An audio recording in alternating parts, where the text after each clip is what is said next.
Hi folks, Job Comics here. We're looking at another indie book. You might remember I did a wee thing on a comic called Exit that I really enjoyed when I was younger. This is another one from the same sort of ilk. This is called Skidmarks, referring to the bike that the protagonist uses.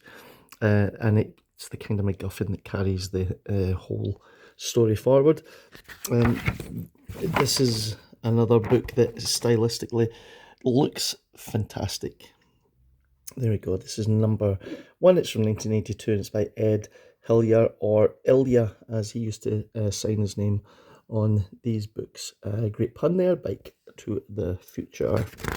And it's a kind of slice of life, normal, everyday type story of a young, I think kind of London type lad who, has his own little life going on and falls foul of a bike thief, and then has to raise money to help pay off money that he has taken to buy himself a new bike.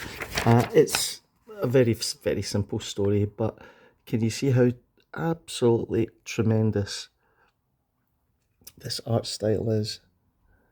It's it's so good.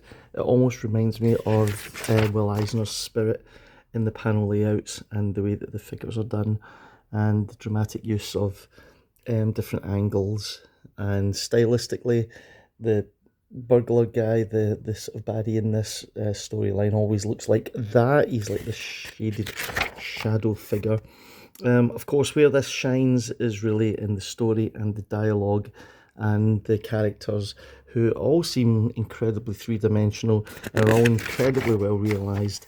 Originally this was a self-published type affair, and I'm pretty sure that it was really just photocopied and then sent out through the post to subscribers, and thankfully somebody at this comic book company had the foresight to gather them all together and present it in a 3-issue mini-series, and this is the first one that you're looking at just now.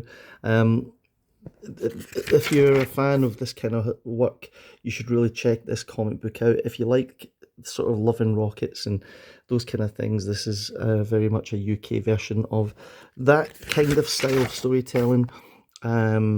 It's endearing, it's heartwarming, it's quite uplifting. Even though the stakes are quite low, it is incredibly nice and easy to read. And it's one of those sort of comics that I've been trying to get my friend who isn't into comics. He's a book reader, but I keep trying to get him to read comics in the hope that he'll discover, something else, a little gem here and there. So he'll be getting this to to read soon, and I hope that he enjoys it. And if you do enjoy this kind of comic book, you should really check this out. The character that's in this lad here, his name's Bick. He actually went on to appear in other comic strips by the same creator, the End of the Century Club, and I think I've got a copy of that somewhere as well. Here is a little bit of background on the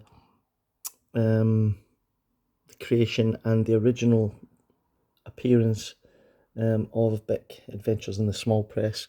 It is of its time, and it is very much a product of that early 90s culture, and it's for me, it's just fantastic. You see Dave Sim there had a look at it, NME's had a look at it, Speakeasies had a look at it.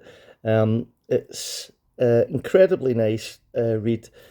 Tundra here we go, Tundra, who has reprinted this, and well done, Tundra, for spotting talent when you've seen it.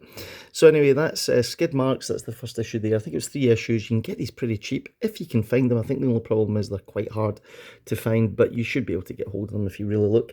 And if you know of this, or if you know Ed Hillier or Ilya, and you're familiar with his work, let me know in the comments what you think. And if you could subscribe to this channel, you'd be doing me a solid. So I'll see you next one. Bye.